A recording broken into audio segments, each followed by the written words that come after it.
உலகில் மாறாத நடுநிலை செய்திகளுக்கு ஜியோ நியூஸ் தமிழ் சேனலை பாருங்க. விருதுநகர் மாவட்டத்தில் தொடர் ஆய்வுகள் மூலம் 200க்கும் மேற்பட்ட பட்டாசு ஆலைகளின் உரிமம் ரத்து செய்யப்பட்டு 15,000 தொழிலாளர்கள் வேலை இழந்துள்ளனர். இதை கண்டித்து சிவகாசி அருகே வெம்பக்கோட்டையில் 5,000த்திற்கும் மேற்பட்ட பட்டாசு தொழிலாளர்கள் திரண்டு கண்டன ஆர்ப்பாட்டத்தில் ஈடுபட்டனர். மூடப்பட்ட ஆலைகளை உடனடியாக திறக்க வலியுறுத்திய இந்த போராட்டத்தில் சாத்தூர் தொகுதி சட்டமன்ற உறுப்பினர் கடற்கரை ராஜ் உட்பட பல நிர்வாகிகள் பங்கேற்று ஆதரவளித்தனர்.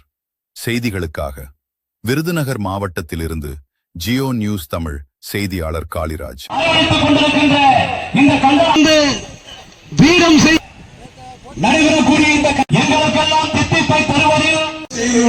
தொழிலை கண்டுபிடிக்கப்பட்டு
கடற்கராஜிட்ட சொல்லியிருக்கோம், ஒரு கண்டன ஆர்ப்பாட்டம் மாதிரி பண்ணுங்கன்னு சொன்னதுக்கு அவர்கிட்ட சொல்லி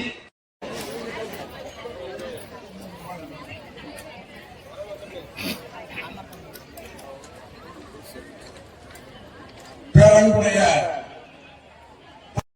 அரசுகளுக்கு தெரியப்படுத்தும் வண்ணம் கவன ஈர்ப்பு ஆர்ப்பாட்டம் மத்திய மாநில அரசுகள்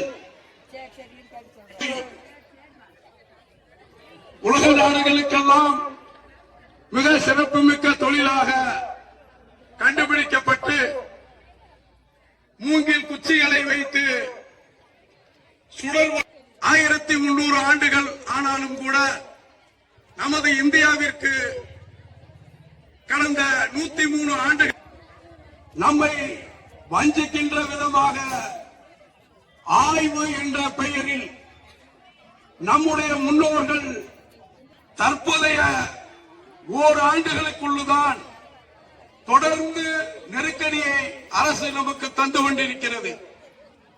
செய்கின்ற தொழிலை நெருக்கடியை அதிகமாக கொடுப்பது எதற்காக என்பது புரியவும் இல்லை.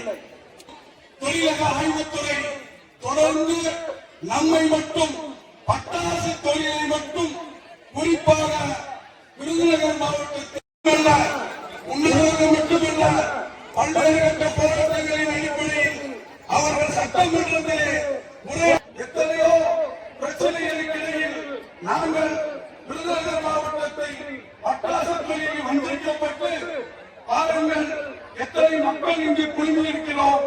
எங்களுடைய சாத்தூர் சட்டமன்ற உறுப்பினர் மற்றும் மக்கள் பிரதிநிதிகள், நம்முடைய மாண்புமிகு தமிழக முதல்வரும் மாண்புமிகு மாவட்ட நிர்வாகமும் எங்களோடு நடைபெறக்கூடிய